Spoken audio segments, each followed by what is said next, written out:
Yeah, we lived in a one-bedroom apartment in Campbell, California, and then both my parents. My mom's a young mom. She was a teen mom, and my dad had two jobs and my mom had two jobs, and we were essentially latchkey kids. So we went to and from school, and we only saw our parents at about 8 o'clock at night, and they would leave before we even got up for school. So my older sister was my best friend and definitely a parental figure for the first, I'd say, about 10 years, solid 10 years of my life. And then at 10, we moved in with my cousins, and there was a family of five, us three girls and my parents, and they were a family of five with three boys and their parents.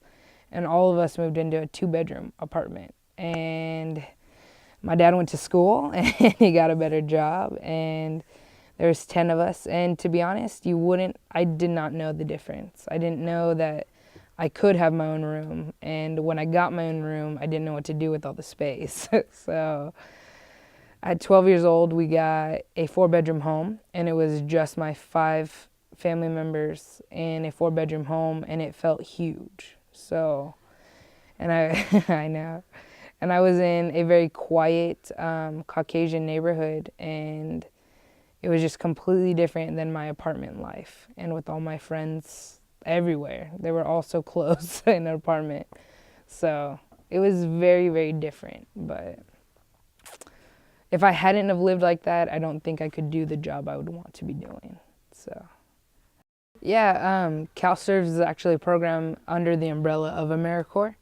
And being as patriotic as my family is, they were against the Peace Corps essentially because my mom was like, well, America needs help in general. So I decided, all right, I won't do military, but I still want to do volunteer work. And to do that, it's basically a domestic Peace Corps in a lot of ways. So it's like there's all kinds of programs. There's education-based programs. There's a bunch of other things where they go out and build communities and like rebuild communities, and within America, which is kind of nice because sometimes we forget that our own communities like right next to us need help. And I chose this program because, again, I thought I wanted to be a teacher, and that proved to guide me completely different direction within the same community, which I found interesting.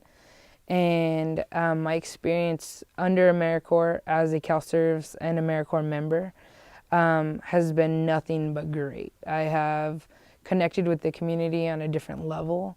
I have found myself figuring out other career points. Then there are other things that you have to go to, like things such as Human Race and Cesar Chavez Health Fair, which I personally would have never made my way out to.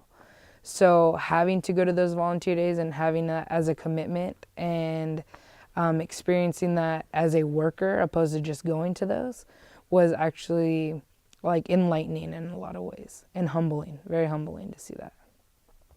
I actually, at 18, I wanted to join the Peace Corps. It was either join the Peace Corps or join the Navy, and I decided to actually join AmeriCorps. So it's like a domestic Peace Corps. And then from there, I was influenced with working with a program called Neighborhood Services in Santa Rosa. And I've done numerous amounts of volunteer work. And that has just, and living in this community in general, has encouraged me to pursue law enforcement opposed to just joining the military, in a sense that there's help that can be done here and within a community such as this. Especially with juveniles and at-risk youth. I would say being taken seriously. There's a lot of that I see already, and because it is a male-dominated field, you have to prove yourself twice as hard.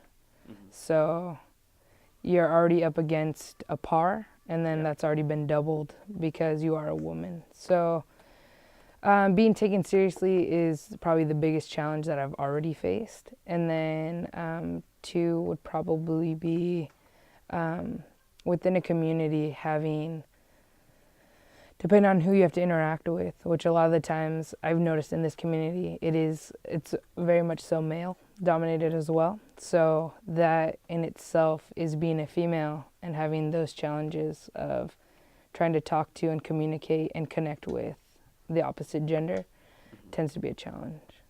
I think it will be ongoing, unfortunately. Advice is hard to give to me. I try to listen more than anything, and then I try to encourage the positive things that they do.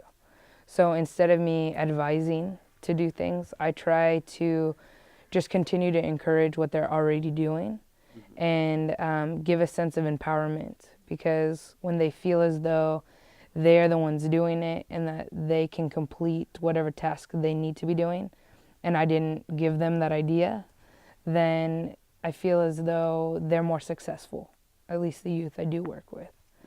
So instead of me telling them you need to do or you should be doing, I try to find out what they want to be doing and then encourage that in a positive way.